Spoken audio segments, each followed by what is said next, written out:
Hello everyone, आज हम फिर आगे एक दूसरा टॉपिक लेके जिसका नाम है principle of double entry system. तो आज के वीडियो में हम लोग देखेंगे कि डबल एंट्री सिस्टम के प्रिंसिपल क्या होते हैं।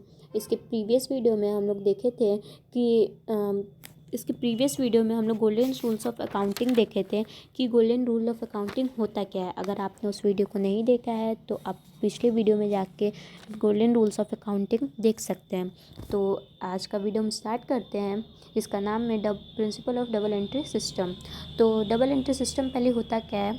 डबल एंट्री सिस्टम का मतलब होता है कि डुअल कॉन्सेप्ट होता है। डुअल मतलब कि दो कॉन्सेप्ट होते हैं इसमें। जैसे कि पिछले वीडियो में हम लोग देखे थे कि डेबिट और क्रेडिट दो चीज़ थे, तो इसमें भी डुअल कॉन्सेप्ट में भी डेबिट और क्रेडिट दोनों होंगे। डेबिट को हम लोग डी आर से डिनोट करते थे और क्रेडिट को हम लोग सी आर से डिनोट करते थे। तो इसमें क्या होता है कि अगर कोई चीज़ हम लोग खरीदते हैं, जैसे कि फर्नीचर हम लोग खरीदे हैं, तो हम लोग डेबिट फर्नीचर हम लोग खरीदे हैं। फर्नीचर जब हम लोग खरीदेंगे तो कैश तो देंगे ना, उस फर्नीचर को खरीदने के हम लोग पैसा कुछ ना कुछ तो पे करेंगे ना।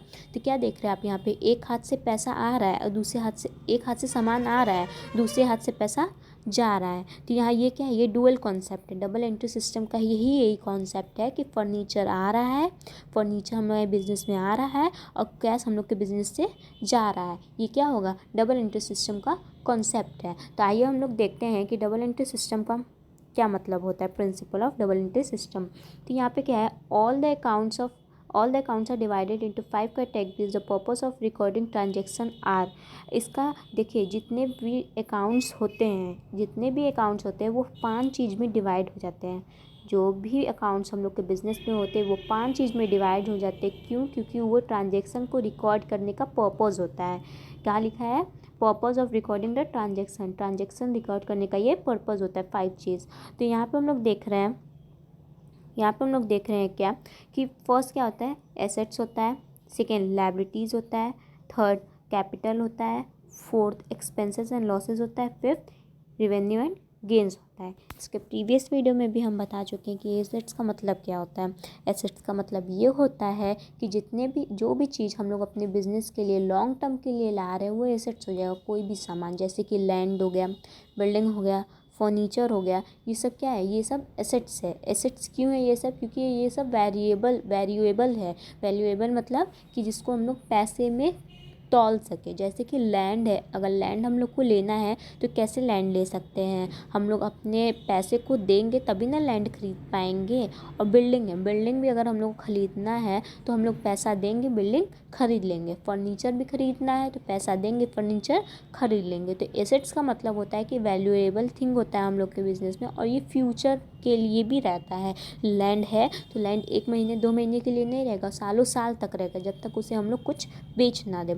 तो ये सब क्या होगा, एसेट्स होगा। अब सेकंड पॉइंट पे है लायबिलिटीज़। लायबिलिटीज़ क्या होता है, जो भी उधार पे चीज़ हम लोग खरीदते हैं, जो भी क्रेडिट में हम लोग चीज़ खरीदते हैं वो लायबिलिटीज़ हो जाएगा। Third capital. इधर कैपिटल का मतलब स्टेट का कैपिटल, कंट्री का कैपिटल, ये सब नहीं होता है यहाँ पे। कैपिटल ये बिज़नेस का कैपिटल है। बिज़नेस का कैपिटल आपने सुना ही होगा कि जो फर्स्ट टाइम हम लोग पूंजी अपने बिज़नेस में लगाते हैं, मतलब जो फर्स्ट टाइम अपने बिज़नेस में जो पैसा लगाते हैं उसे कैपिटल कहा जाता है। जो फर्स्ट टाइम हम लोग अपने बिज़नेस में पैसा लगाते हैं उसे हम लोग कैपिटल कहते हैं। अब फोर्थ है एक्सपेंसेस एंड लॉसेस। जितने भी हम लोग के बिज़नेस में लॉस हो रहा है, एक्सपेंस हो रहा है, मतलब जो छोटे मोटे खर्चे, एक्सपेंस मतलब छोटे मोटे खर्चे, और लॉस मतलब जो लॉस एकदम हो जाता है, वो सिर्फ क्या इसमें आएगा। एक्सपेंसेस मतलब जो छोटे मोटे खर्चे, जो स्टेशनरी के खर्चे हो गए या छोटे मोटे जो खर्चे हो गए, एडवर्टाइजमेंट के खर्चे हो गए, ये इसके अंदर आएंगे। और फिफ्थ है revenue and gains. Revenue and gains मतलब जो हम लोग को बाहर से थोड़ी मोड़ी, रेवेन्यू मतलब जो थोड़ी मोड़ी हम लोग को वो गेंस हो, मतलब थोड़ी मोड़ी प्रॉफिट हो, वो रेवेन्यू हो गया। और गेंस जो एट द लास्ट हम लोग को गेंस मिलता है, जो प्रॉफिट होता है, उसको हम लोग कहते हैं रेवेन्यू एंड गेंस। तो यहाँ पे हम लोग दो फंडामेंटल रूल्स पढ़ेंगे। इस प्रिंसिपल के 2 फंडामेंटल रूल्स पढ़ेंगे। फर्स्ट क्या है, इन पाँचों के अंदर का है ये चीज़। तो फर्स्ट क्या है, for recording change in assets and expenses. Assets और एक्सपेंसेस में चेंज करने के लिए, अगर हम लोग एसेट्स और एक्सपेंसेस में चेंज कर रहे हैं तो क्या चीज़ रिकॉर्ड होगा। एसेट्स और एक्सपेंसेस में अगर कोई चीज़ चेंज हो रहा है तो क्या होगा।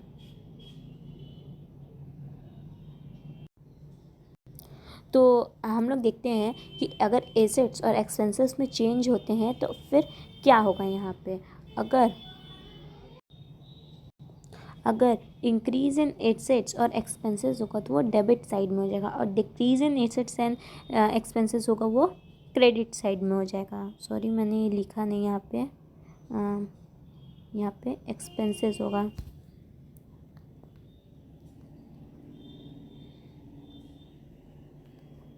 एक्सपेंसेस, तो यहाँ पे जितने भी एक्सपेंसेस और ये सब होंगे क्या हो जाएंगे यहाँ पे। आइए देखते हैं कि जितने भी increase in assets and expenses होगा, एसेट्स और एक्सपेंसेस में जो भी चीज़ इंक्रीज होगा वो डेबिट साइड में होगा, डेबिट साइड में उसे नोट करेंगे। और जो भी एसेट्स और एक्सपेंसेस में डिक्रीज होगा, पैसे का डिक्रीज होगा, वो क्रेडिट साइड में हम लोग नोट करेंगे। डेबिट और क्रेडिट दो चीज़ होता है यहाँ पे, डेबिट और क्रेडिट दो चीज़ होता है। तो एक्सपेंसेस और एसेट्स अगर इंक्रीज़ किया तो वो डेबिट साइड में जाएगा, और एसेट्स और एक्सपेंसेस डिक्रीज़ किया तो वो क्रेडिट साइड में जाएगा। ये हो गया एसेट्स और एक्सपेंसेस का। अब सेकेंड हम लोग देखते हैं लायबिलिटीज़, कैपिटल और रिवेन्यू। लायबिलिटीज़, कैपिटल और रिवेन्यू का हम लोग ये तीन चीज़ इसमें आएगा।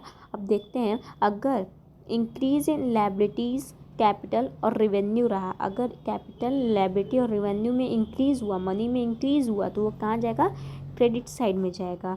और decrease in liabilities, capital, revenue रहा तो वो क्रेडिट साइड में जाएगा। एक मिनट, तो वो थोड़ा गलती हो गई थी, थोड़ी सी मिस्टेक हो गई थी, सॉरी, फिर से मैं बता रही हूँ।